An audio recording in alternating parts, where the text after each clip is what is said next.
Hey everybody, this week's Random Wednesday video is processing deer meat, a skill you never thought you'd need to know.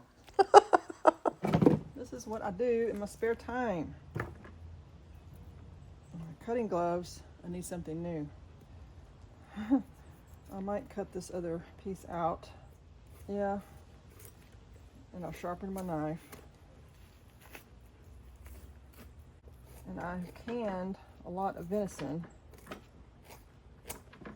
for human consumption, but this one will be for dog. Let's see, I already took the back of the other one off. This one got on the ground.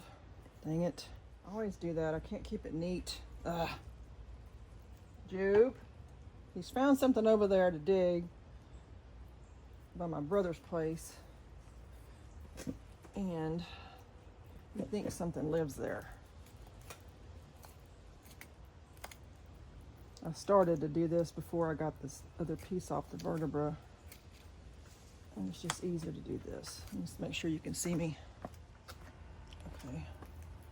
I'll go ahead and get this nice back strap off. It's not that hard. You just got to keep your knife sharp. And a lot of this is neck meat.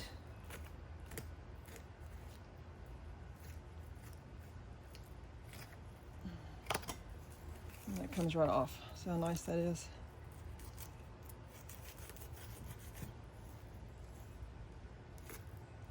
I'll get the rest of it. I have to watch you.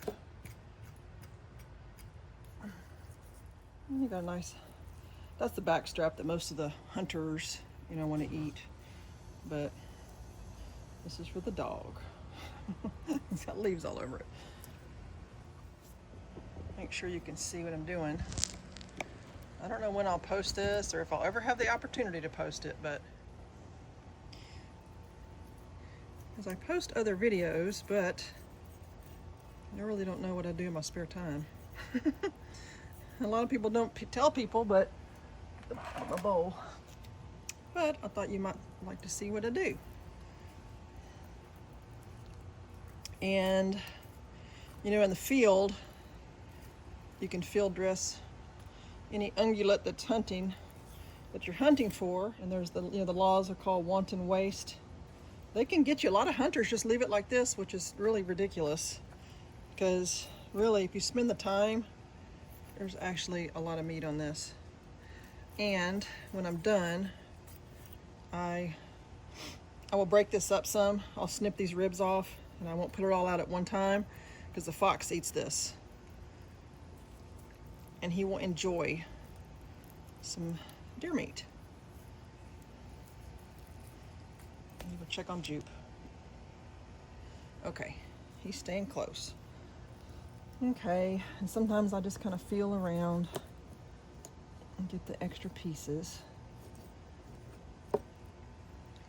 And I do feed him a pretty wide variety of meat and organs and bone. So he gets a nice mix. Y'all see what I'm doing here? Let me pull it up here. So see, I've gotten this surface meat off. I'm just kind of pushing the knife toward those ribs. I'm cutting this fat. Deer meat doesn't have a lot of fat, and I mix it with other stuff like pork. When you're feeding a dog, you don't want to give them all just lean meat or all fat meat. So I mix it up. So when I have the squirrel meat, which I do, I've got several squirrels actually. I will mix the game meat with a fattier meat like beef or pork. This just does not, look at that. That's just no fat at all, hardly. We got a lot of that off. Let's get a little piece of this. And I always wear my cutting glove, even though I've had it for several years. Look at that hole.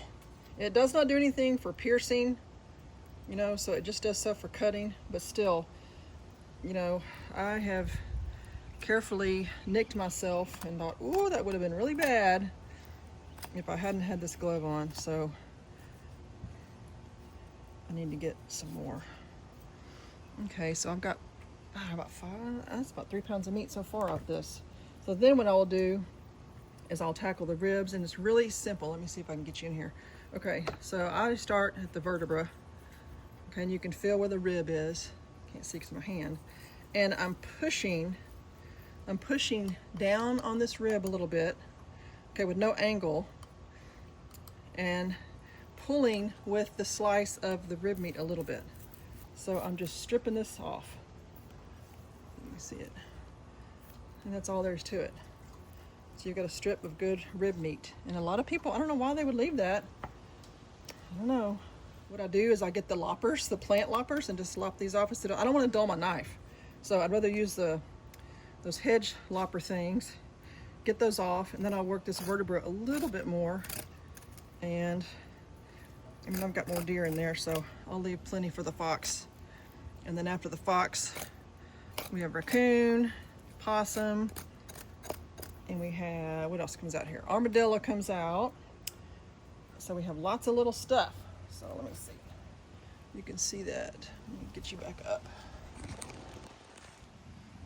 So you can start, and it depends on what, hand you are. So I'm pushing toward that way on this rib, get as close as I can to that piece of meat. Then there's about a 1/2 inch at the bottom here, and I'm doing just the opposite. I'm pulling the knife up toward me, pulling this meat, and then stripping it right off. Got a little bit of the diaphragm in here I'll cut off.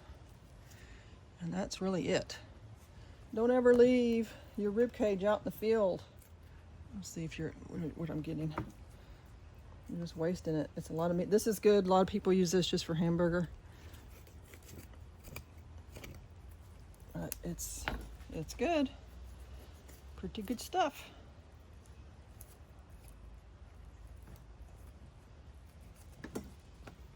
And when if you're going to use ground meat, you want to add, if you want to make it like ground chuck 80-20, don't use deer fat. It's not, I've heard, so they say, it's kind of has a twang to it. Well, I mean, it's wild. So just go to the butcher, go to the meat department at your store, ask the guys, just get some pork fat or beef fat. They have a lot of that readily now because of hunting season. I'll get that later. My hand sticking out. That's all you do. I posted on one of my hunting pages when I did a big buck, and the guy said, "Are you part buzzard?" I thought, no, I am just a patient deer processor. And by patient, I mean I have it on a table, I have some water, I have my dog out here, and I have a chair. So don't get in a hurry, but that's when you'll cut yourself too. And that's it. You just get these nice strips. And this is that's so cool. That's the stuff you get like at the barbecue place. That little, it's really cool. Periosteum is see that right there? That's the periosteum. That's what holds that meat on there good. Okay, I'm gonna go through this and I'll come back when I have it all clean. Okay, I feel pretty good about that. And then I'll show you. Can you see? I'm just gonna lop these off. And if you're using this kind of stuff for human consumption, these are excellent for bone broth. Beef stock. You can use it as a substitute for beef stock. It really makes nice stock. So I'm cutting these off because I want the animals to share. And that sounds stupid, but they'll fight over stuff like this. And so if I just put part of it out, then the raccoon will get a piece, the possum will get a piece, and they'll run off with it, because something always tries to run off with it, and the buzzards will just make it nothing. Ooh, I did that one wrong. There we go. Then I'll do the other side. So I feel pretty good about how that turned out. Let's see if I can break them off. I don't think I can. Maybe. Oh, I hear the eagle, but y'all can't hear it probably. I feel like I got most of the meat off there. There's a little bit left, but I'll save it for the animals. Okay, how much meat do y'all think I got out of that? Okay, so granted, it's 2 small portions of the back strap, but I'm gonna say about 4 pounds. I'll weigh it. Okay, I'm in the laundry room.